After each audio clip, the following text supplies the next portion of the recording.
It is Mel Robbins here. I'm super excited that you're here with me, and I cannot wait to answer today's Ask Mel question because this question is about how you manage your emotions when you get extraordinarily upsetting news. And the woman that you're about to meet, Yaya in California, is going through something she didn't expect. I don't know whether she wants this or not, but she is riding the roller coaster. And so we are going to go to California right now, and let's go talk to Yaya. Well, I'm extraordinarily excited to talk to you, despite the fact that your question is a really intense one. So let's go. Yeah, intense is right. Excuse me for being a bit of a crier. But yeah, 3 weeks ago, my husband told me he was done. So that was the beginning of April. And since then, it has been a crazy roller coaster of emotions. The way I deal with times that are difficult, I will just research the heck out of it until I find an answer to try to fix it, which I've obviously not been doing a very good job at because the emotions are so intense. I have 2 girls, and I need to be strong for them, and I realize this, so that's why I reached out to you, because my studying isn't working. Well, I have a couple questions. I'm so happy and honored that you reached out to me, and I know that I'm going to help you today. Okay. And how long were you and your husband married? So this year would have been our 14th year of marriage. Okay. And were you surprised or blindsided when he came home, or did you see this coming? I guess both. As a backstory, when our oldest was 2, he did the same thing, except he actually left and then begged to come back. Fast forward to last September, he blindsided me and said, I think we're done. After a really good day, oddly, at least in my mind, it was a really great day. Well, that shows you he's been pretending for a while. Man, that's so true. So he left, actually, for a while. He had a training academy he had to go to. So he left in December. And, of course, we were in touch, and because of the kids, and just checking in like normal, at least I thought. And I had asked him several times, are we okay? And he told me yes. And then he came back, and 2 weeks into his being home, it was like, boom, freight train. Guess what? Still not okay. I'm done. So the one thing I want you to see is the pattern that you are with somebody that pretends and that lies and that you cannot believe because he has demonstrated through his behavior that this is what he does. And the one thing I want you to take away from our conversation is you should not be with somebody who does not want to be with you. And you deserve to be with somebody who wants to be with you, who tells you the truth, who doesn't pretend, and who you feel emotionally safe with, so that you never have to ask the question, are we good? Are we good? Am I like picking up on the signs? And so the first question I have for you is, do you want to stay with him? I didn't say fix your marriage, because we can't fix him. And he has now done this 3 times to you. And when somebody treats you like shit, you should believe them. But this is your life and your marriage. And so I have to ask you first, have you made a decision that you are in fact leaving? At this point, yes. Okay, terrific. Point of no return for me, honestly. Okay, so here's what I want to say to you. Number 1, you're going to be okay. And that needs to be your mantra right now. That no matter how hard this gets, I know that I'm going to be okay. And I know that I will emerge stronger because of this. Okay. Number two, try really hard not to ask why, because the why doesn't matter at this point. And when your heart is already breaking, getting into the details of the why, it only makes your heart break more under details that don't even matter at this point. Okay. The third thing that's super important, and this is a difficult thing to do, but have you been feeling like you're a failure? Oh, absolutely. Absolutely. Okay. So the thing that I don't want you to do is I don't want you to drop into the cycle of shame. And shame is when you start to make yourself feel like you're the bad thing, when in fact it's the marriage that was the bad thing. So when you start to go down the road of saying, I'm a failure, I failed at this, that means you're aiming all that crap at yourself. You need to change your language and say, my marriage failed. I saw something lighten up in your face when I made that distinction. What did you just get from that? I would have never seen it that way, because I have been in the last few weeks thinking, what did I do wrong? How could I have done this better?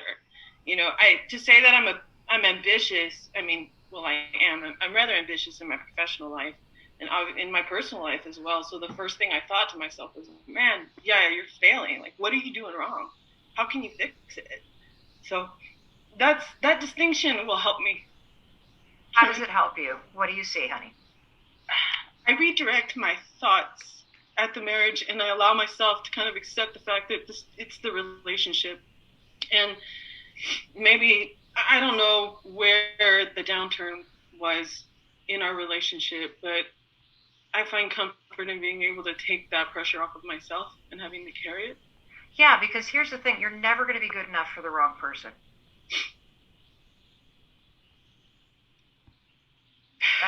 That's it.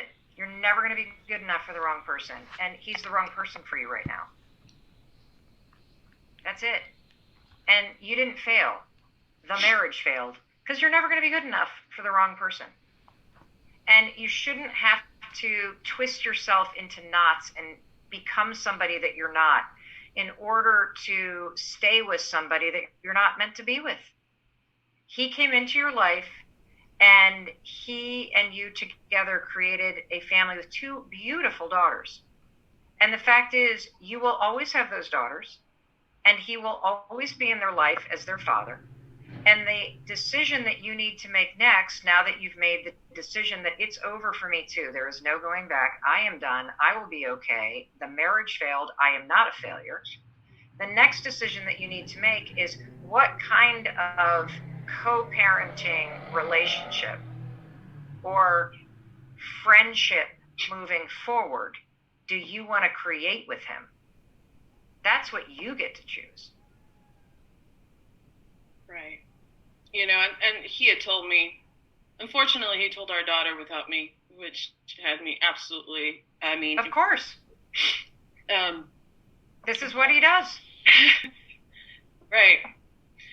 He said that he told her we would remain friends, and I kind of felt like he was preemptive in that determination. I said, right now I don't even want to look at you. Right now I go from, oh, please hold me, to wanting to punch him all the way out the door. Like, it's everywhere in between for me. And it's going to be that way for a while, because you're going through a divorce, and divorces take time. And then once the divorce is final, what's going to happen is this. So much of your energy has been in conflict with him, and your energy is being put at fixing this thing and dealing with him and are we okay, that when the door shuts and the divorce is final, because there's not going to be anything left to put your energy into, it's going to suddenly feel very quiet and cold. And you will be surprised by how much of your emotional energy went into trying to make this work with a person who was not meant to be with you. And the thing that I want you to understand right now is that there's an opportunity for you to go through this. And I'm not suggesting that you be weak through your divorce, or that you don't pay attention to the details around the negotiation related to assets or how things work, but that you be strong through this, but that you realize that you don't want to put your emotional energy into keeping up that anger and that fight. It's exhausting. Yeah. And by letting go, do you know how the fastest way to win a tug of war, which is what you've been in with this guy emotionally, is to drop the rope. That's it. You drop a rope in a tug of war and the other team falls backwards. Game over. And so you drop the rope with him and you literally take away his power, which is derived from making you angry and getting in conflict with you and undercutting you and not telling you the truth. You just give it up. This is what I'm going to accept. This is what I want. I'm not going to fight with you about this stuff. I'm done doing that. I'm not going to be mad at you anymore because I'm not going to give you any more time. If anything, what you need to learn from this is you knew a long time ago that you deserved better. And what I want you to leave this marriage with is 2 beautiful daughters, a partnership that does not cause you drama, and that shows your children that you can complete a relationship with somebody and be respectful and kind and not emotionally triggered, and that you can go on and be stronger, because next time you get that creepy feeling in your stomach that this is bullshit, I shouldn't have to put up with this, you'll listen to it. And that's good news, because it means that your intuition and your own wisdom is dead on accurate. It's a matter of choosing it and listening to it and not betraying what you know to be true for you for the sake of somebody else. That's the lesson of your marriage. And it takes some people a lifetime and they never even learn that. This is a gift that you have a moment where you can make a decision. I'm going to be okay. And in fact, I'm going to be stronger because I know I am never going to be with somebody who doesn't want to fight to be with me. I am never going to put up with behavior where I know somebody isn't being honest with me. I am never going to ignore what is going on in here. You do that, and you will show your daughters the greatest gift any woman could show their girls. You're damn right you're going to be just fine. And so in the meantime, I want you to stop searching Google for answers to the questions you already know the answer to.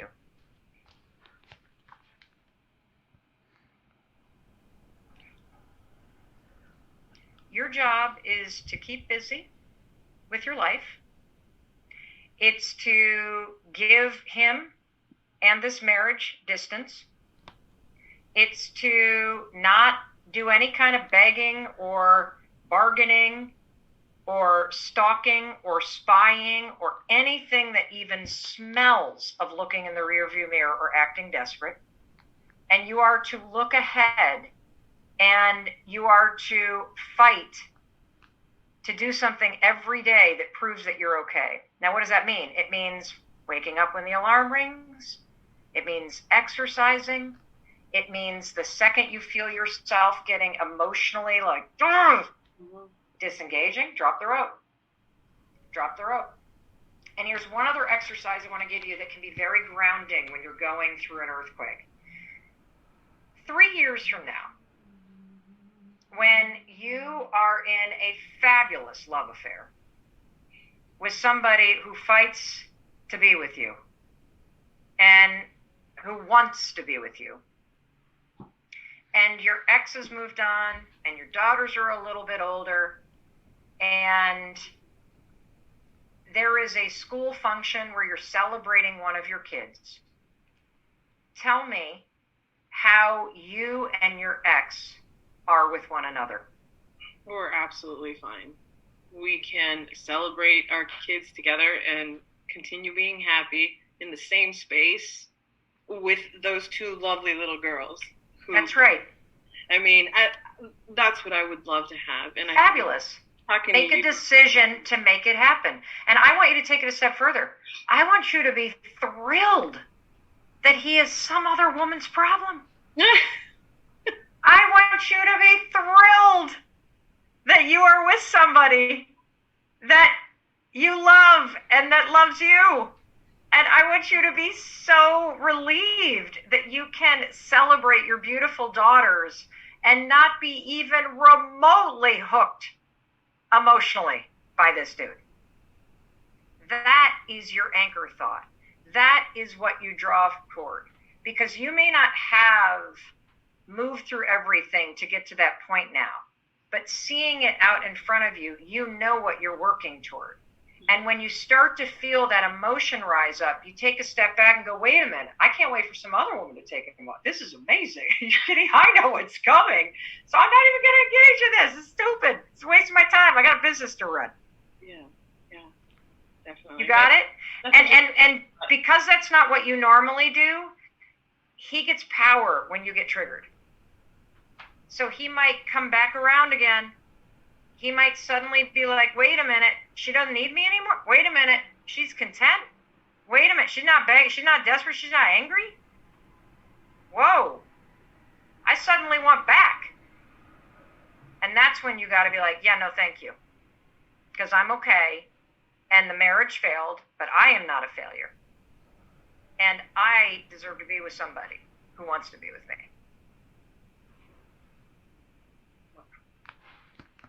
Yes. I want yes. Exactly what you just said. Then go make it happen, woman. Go make it happen. Get off Google Robbins. I will. And make it happen. And we will make sure you get a copy of this. You can watch this damn thing every morning and be like, that's right. Okay, that's right. And look, it's going to be up and down. There's going to be days that you get triggered. There's going to be days where you feel hopeless. There's going to be days where you see a friend of yours renovating her kitchen, and you're going to think, why the fuck didn't I just marry a guy like that? Why am I back at square zero? Give yourself space to mourn what you thought was going to happen.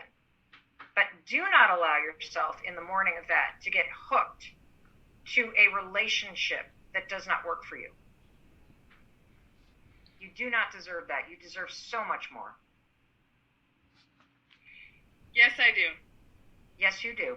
I do. Yes, you do. I'm proud of you, honey. Thank you so much. Keep me posted, okay? I will. Thank you. I love you. Love you too. Bye. Bye-bye.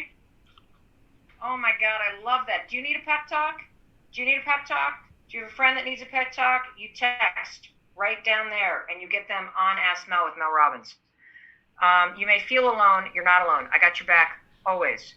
And when you sort out what you're struggling with somebody like me who's objective, I've helped millions of people, I can spot the patterns of thinking or behavior that are holding you back. And there's no way in hell that Yaya is not going to emerge from this better than ever. I'm so happy she reached out to me, and I hope you'll do the same. In case nobody else tells you, I need to tell you, because I've forgotten to say this the last couple of days. I've been a little distracted. I need to tell you that I love you, I believe in you, and your ability to change your life for the better, no matter what, and to recognize when you are in a relationship with somebody that does not deserve you, because you will never, ever, ever be right for the wrong person. I'll see you tomorrow.